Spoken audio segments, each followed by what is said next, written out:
우리가 지난 시간까지는 바벨탑에 대한 부분들을 함께 나눴습니다. 바벨탑을 인간이 왜 쌓았을까? 한마디로 도시 문명을 이뤄서 인간의 모든 지혜와 경험과 그것들을 총괄하여서 하나님 없이 인간 스스로 살기 좋은 땅을 만들어 보고자 했던 그런 인본주의적인 그런 시도, 그것이 결국에는 바벨탑을 쌓는 것이었죠. 지금도 마찬가지로 인간들은 바벨탑을 쌓고 있지 않습니까? 인간들의 어떤 경험과 지혜를 총괄하여서 문명을 세우고 그 문명 속에서 인간들이 좀 더 나은 삶을 살아보고자 추구하는 그 모든 삶의 모습들, 그것들이 결국에는 바벨이었죠. 그리고 우리 인류만 그런 것이 아니라 우리 각 가정에서도 바벨탑을 쌓는다라는 이야기를 드렸습니다. 우리 힘과 지혜에 의지하여서 살려고 하는 모든 삶의 시도들은 다 바벨탑 아닙니까? 하나님이 우리의 반석이시오, 요새이시오, 산성이 되어주셔야 되는데 내가 스스로 산성을 쌓고 그 안에 안주하려고 할 때 그것은 결국에는 바벨이 되어지죠. 하나님 오늘날도 우리가 세운 바벨탑을 다 무너뜨리십니다. 하나님만이 우리의 요새가 되어주시고 든든한 산성이 되어주신다는 것을 우리로 하여금 깨닫게 하기 위해서 우리가 힘과 노력해서 세워놓은 모든 바벨탑들을 다 허물어뜨리시죠. 그리고 마침내 하나님만이 우리의 능력이 되어주신다는 사실을 고백하게 하는 자리로 인도하시는 것입니다. 이렇게 바벨탑 사건이 일어난 이후에 족보가 이렇게 쭉 흘러가다가 오늘 그 아브라함의 족보, 아브라함의 아버지 그 데라의 족보에 대해서 소개를 합니다. 그리고 우리가 읽었던 27절부터 32절까지는 그 아브라함을 준비하는 하나의 그 장면이죠. 아브라함이 어떻게 이 땅에 오게 되었고 그의 족보는 어떻게 되었고 또 그가 인류 역사상 어떻게 중요한 일을 하게 되는지에 대한 아주 중요한 내용을 담고 있는 것입니다. 창세기는 1장부터 11장까지 원시 역사라고 이제 분리가 되고요. 그리고 12장부터는 구원사가 시작이 되어집니다. 그러니까 1장부터 11장까지는 하나님께서 인류를 어떻게 창조하셨는지 그리고 어떻게 타락했는지 그 타락의 역사들 그리고 그 타락의 역사들 속에서 하나님께서 구원 계획을 어떻게 이루어 가시는지에 대한 그 원시 역사, 원역사에 대한 부분이고 12장부터는 이제 하나님께서 그 인류 가운데 한 사람의 구원자를 예비할 수 있는 한 인물을 불러내십니다. 아브라함의 구원자는 아니죠. 구원을 베풀어 주실 그 구원자를 예비하는 한 인물을 불러내시고 그를 통하여 한 민족을 구성하게 되시는데 구원사가 12장부터 등장합니다. 그래서 아브라함이 등장하게 되고 본격적인 구원의 역사가 12장부터 시작이 되는 것입니다. 자, 먼저 아브라함에 대해서 우리가 살펴보기 전에 27절에 보니까 데라의 족보는 이러하니라 이렇게 말하죠. 아브라함의 아버지입니다. 데라가 아들이 3명이 있습니다. 아브라함과 나홀과 하란입니다. 그리고 하란은 롯을 낳죠. 이 롯을 소개하는 이유는 이제 본격적으로 12장부터 아브라함과 롯에 대한 이야기들이 중간중간 등장하고 롯은 많이 등장하진 않지만 그래도 롯 이야기가 중요하게 다뤄지기 때문에 롯에 대해서 간략하게 먼저 소개를 하는 것입니다. 그리고 28절에 하란은 그 아비 데라보다 먼저 고향 갈대아인의 우리에서 죽었더라. 하란은 먼저 죽고요. 롯의 아버지. 그리고 아브라함과 나홀이 장가들었으니 아브라함의 아내 이름은 사레며 우리가 잘 아는 아브라함의 아내 사레 나중에는 이름이 사라로 바뀌지 않습니까? 그리고 나홀의 아내 이름은 밀가니 하란의 딸이요 하란은 밀가며 아버지며 또 이스가의 아버지더라 이렇게 소개하고 있습니다. 지금 데라는 바벨론 땅 그 메소포타미아가 있었던 그 땅에서부터 살다가 이제 하나님의 부름을 받고 이제 갈대와 우르로 갔다가 나중에는 가나안 땅으로 이제 가게 되는데 데라는 갈대와 우르까지만 갑니다. 그리고 아브라함이 이제 드디어 가나안 땅까지 가는데 31절에 보니까 이렇게 말하죠. 데라가 그 아들 아브람과 하란의 아들인 그의 손자 롯과 그의 며느리 아브라함의 아내 사레를 데리고 갈대아인의 우르를 떠나 가나안 땅으로 가고자 하나니 하란에 이르러 거기 거류하였으며 이렇게 말하고 있습니다. 그러니까 데라도 하나님의 명령을 받았거든요. 가나안 땅으로 가라는 명령을 받았는데 거기까지 못 가고 그냥 갈대아 우르 땅에서 정착을 해버립니다. 아브라함은 가나안 땅까지 이제 가게 되는 여정이 12장부터 나오게 되는 것입니다.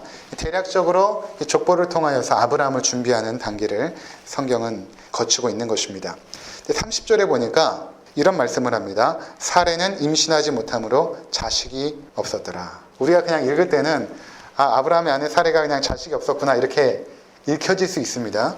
그런데 이게 참 문장을 잘 보시면 사례는 임신하지 못하였다. 원래는 이렇게 돼야 문장이 많습니다. 그렇죠? 아니면 사례는 자식이 없었더라. 이렇게 해야 문장이 맞는 것입니다. 근데 어떻게 표현하고 있냐면 사례는 임신하지 못함으로 자식이 없었더라. 이것을 굉장히 강조하고 있는 것입니다. 아브라함이 사례라는 여인과 결혼했는데 임신하지 못하였고 그리고 자식이 없었더라. 임신하지 못하니까 당연히 자식이 없는 결과를 낳게 되는데 이것을 굳이 강조하여서 아브라함의 가족 가운데 있었던 불임의 사건을 우리 가운데 보여주고 있는 것입니다. 성경에서 자식이 없다라는 것은 소망이 없고 희망이 없다라는 것을 상징적으로 말하는 것입니다. 그 당시에 자식은 하나님이 주시는 그 축복의 선물이었고 기업을 이을 자였거든요. 근데 자식이 없다라는 것은 그 가정 가운데 소망이 없다라는 것입니다. 이것은 어떤 것을 의미하고 있냐 하면 지금 아브라함의 가정 가운데 이 아브라함은 믿음의 조상 아닙니까? 이스라엘의 민족의 조상이죠. 아브라함은 이스라엘의 조상일 뿐만 아니라 유대인들의 조상이 되기도 하고 이슬람의 조상이 되기도 합니다. 그러니까 3대 종교의 조상이 아브라함이거든요. 그러니까 대단한 인물 아닙니까? 근데 아브라함이 이렇게 위대한 인물이지만 그가 처음에는 자식이 없었다. 소망이 없고 미래가 없는 그러한 인생을 살던 사람이었다. 즉 하나님의 백성인 이스라엘 민족은 원래는 소망이 없는, 더 올라가다 보면 우리 인류는 아무런 소망이 없는 상태였다라는 것을 의미하고 있는 것입니다. 그럼 너희가 소망이 없는 자들이었다라는 것을 일부러 강조하여서 이 구절을 통하여 표현하고 있는 것입니다. 자, 이러한 상황 가운데서 이제 하나님의 구원의 역사가 본격적으로 시작이 되는 것입니다. 자, 이 12장 1절부터 3절까지 보기 전에 여기까지 우리가 대략적으로 살펴보면 이렇습니다. 하나님이 창조하셨죠. 그리고 인간을 창조합니다. 하나님의 형상으로 인간을 창조합니다. 그리고 하나님이 인간을 통하여 예배받고 경배받기를 원하셨고 인간들이 하나님 앞에 예배하는 삶이 그들에게는 가장 큰 기쁨이었죠. 근데 인간이 창세기 3장에 범죄를 하고 맙니다. 근데 하나님께서 그 타락한 인류를 향하여 구원의 메시지를 보내시죠. 여인의 후손이 뱀의 머리를 상하게 하여서 내가 결국에는 여인의 후손인 예수 그리스도를 통하여 너를 구원할 것이라는 메시지를 주십니다. 그리고 아담의 후손들이 태어나지만 그들이 다 죄악 가운데서 태어나서 가인이 아벨을 죽이는 살인의 역사가 시작이 되지 않습니까? 이런 어떤 살인의 역사들은 4장, 5장, 6장 흘러가면서 6장에 가면 사람이 태어나면서부터 악하다. 그들이 뭔가 생각할 수 있는 능력이 생기는 순간부터 모든 계획하는 것들이 심히 악하였다. 이렇게 성경은 말하면서 6장에서 내가 저들을 물로 심판해야겠다라는 말씀을 하십니다. 그리고 온 인류를 물로 심판하시고 노아와 그의 가족 8명만을 살려놓으십니다. 그리고 노아를 통하여 새로운 인류를 구성하시죠. 그러면 그 당대의 의인이었던 노아는 과연 의인이었는가? 의롭게 살려고 노력은 했지만 그도 홍수 이후에 술을 먹고 추태를 부리는 그런 어떤 죄악된 모습을 보여주지 않습니까?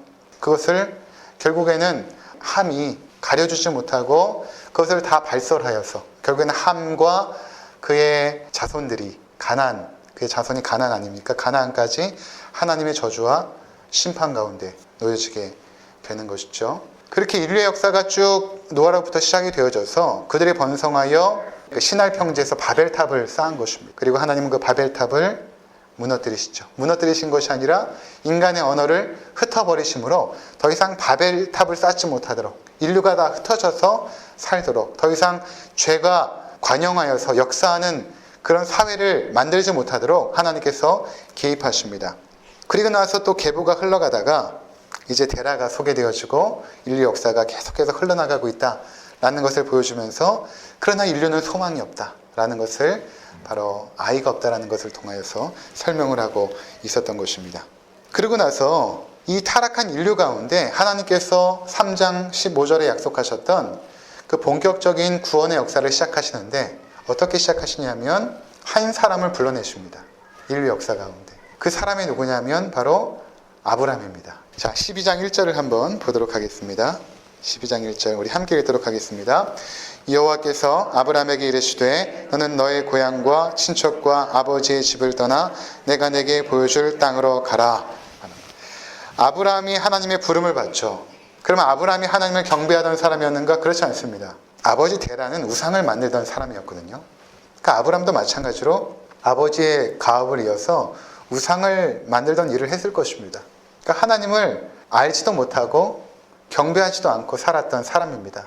그런데 그런 아브라함을 하나님께서 불러내십니다. 그러니까 그 당시 하나님의 부름을 아브라함이 이제 받았을 때에 하나님을 잘 알지 못하죠. 그냥 어떠한 권능과 능력 있는 어떤 신, 그의 생각 속에서는 이방 신에 대한 인식은 있었겠지만 하나님에 대한 인식은 없었으니까 그냥 어떠한 신이 나를 부르고 나에게 본토 친척 아비집을 떠나 내가 내게 지시할 땅으로 가라 이렇게 말했으니까 한마디로 어떠한 강력한 신이 나에게 임했으니 이것을 거역하면 결국에는 저주를 받으니까 어쩔 수 없이 내가 이 부름에 응답하여야겠다라는 정도의 신앙이었을 것입니다. 하나님을 알지 못하니까 그랬겠죠.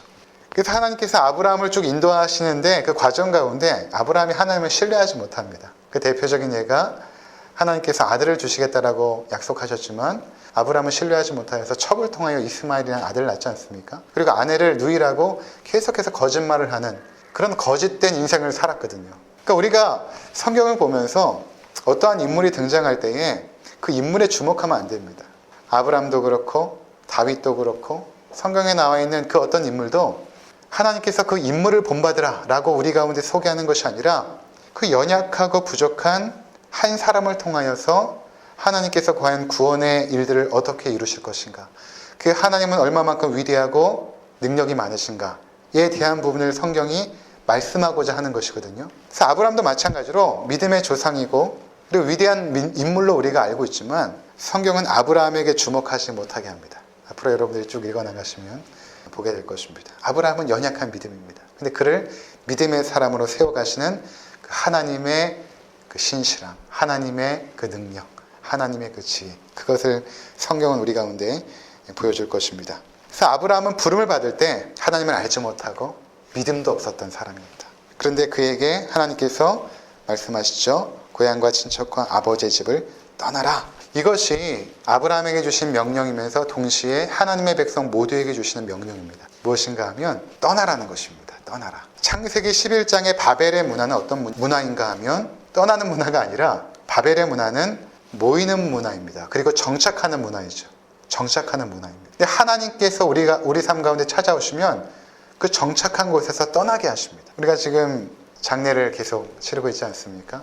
내일이면 발이나가 하간까지 하는데 대부분의 사람들이 이 땅에 살아갈 때 죽음을 인식하지 못하고 살 때는 평생 내가 이 세상이라는 곳에서 정착하여서 살 것처럼 착각을 하며 살아갑니다. 그냥 막연하게 그렇게 살아가죠. 그러니까 죽음이라는 것 자체를 남들의 죽음은 어느 정도 내가 인정은 할지 모르지만 내가 죽는다라고는 생각을 하지 않습니다. 그냥 나는 이 땅에서 뭔가 영원히 살고 영원히 정착하여서 그냥 살 것처럼 생각을 하죠.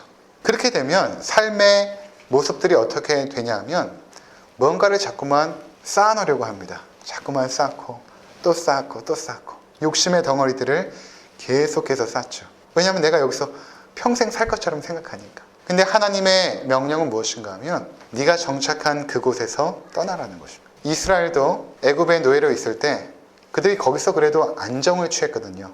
그곳이 그들의 삶의 터전이었습니다. 근데 하나님은 그 애굽을 떠나라. 거기를 너희가 떠나야 된다. 라는 것입니다. 즉 하나님의 부름은 어떠한 부름이냐면 이곳을 떠나야 된다라는 부름입니다.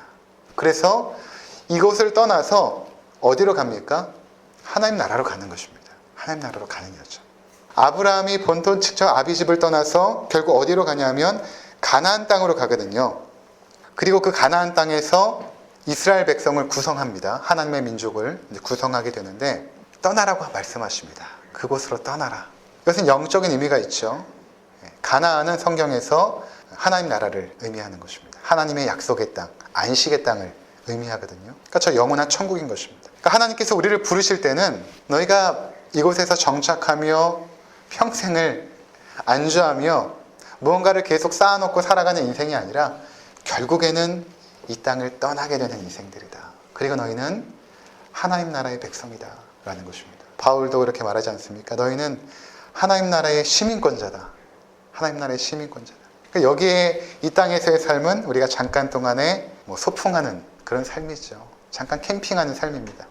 잠깐 동안에 살다가 하나님께서 부르시면 저 영원한 하나님 나라로 가야 되는 그러니까 지금 이 아브라함에게 부르신 이 부름은 떠나는 것에 대한 그 부름인 것입니다. 그리고 나서 어디로 가냐면 내가 내게 보여줄 땅으로 가라. 얘가 가나안 땅이거든요. 내가 내게 보여줄 땅으로 가라. 이렇게 말씀하십니다. 그러면 여기서 떠나서 여기까지 가는데 우리가 궁금한 거는 우리들은 그렇거든요. 가는 길을 좀 알았으면 좋겠습니다. 하나님께서 이 지도를 쫙 펼쳐 놓으시고 자 이제 갈대아 우루 여기서 떠나서 그 다음은 여기 그 다음은 저기 이렇게 해서 마침내 가나안 땅으로 가는 거야 라고 인생의 여정들을 좀 지도를 쫙 이렇게 보여주시면 마음이 안심이 될 텐데 히브리서 11장에 보면 이렇게 말합니다. 아브라함은 부름을 받을 때에 갈 바를 알지 못하고 떠났더니 이렇게 말하고 있거든요. 그러니까 하나님의 부르심은 어떠한 부르심이냐면 목적지는 정해져 있는데 그 과정에 어떠한 길을 걸어갈지는 아무도 모릅니다. 그러니까 우리가 인생의 길을 걸어가는 미래를 전혀 알지 못하는 것입니다.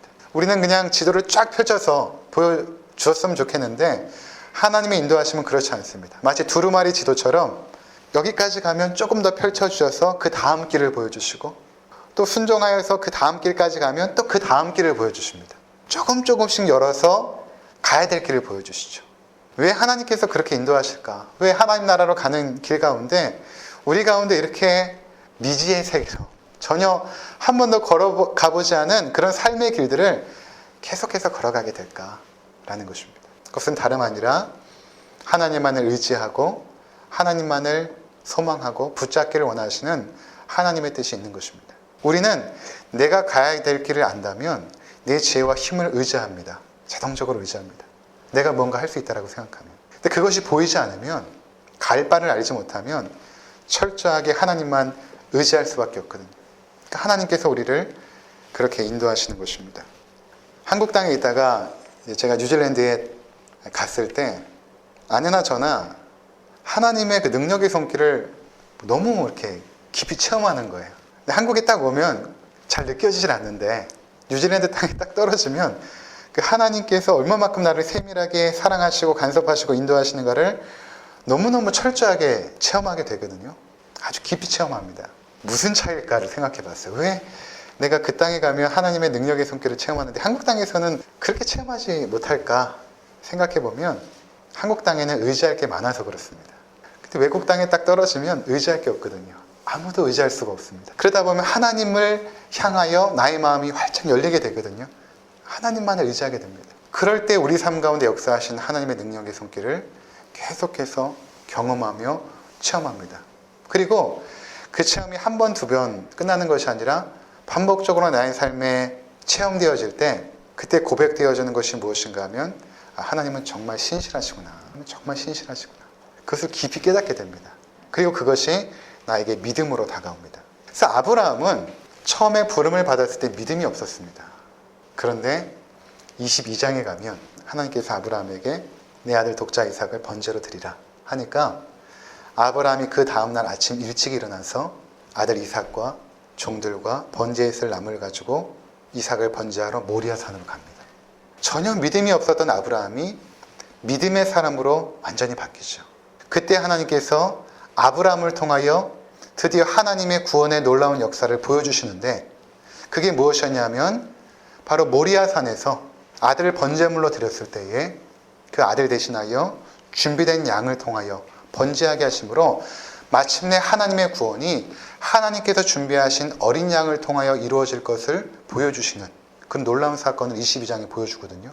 그냥 아브라함을 시험했다라는 것이 아니라 하나님의 구원이 어떻게 이루어질 것인가를 바로 보여줬던 사건이 22장의 사건입니다. 그것이 바로 아브라함의 믿음이 온전해졌을 때 보여준 사건입니다. 12장부터 22장까지 가는 동안 아브라함은 계속 흔들립니다.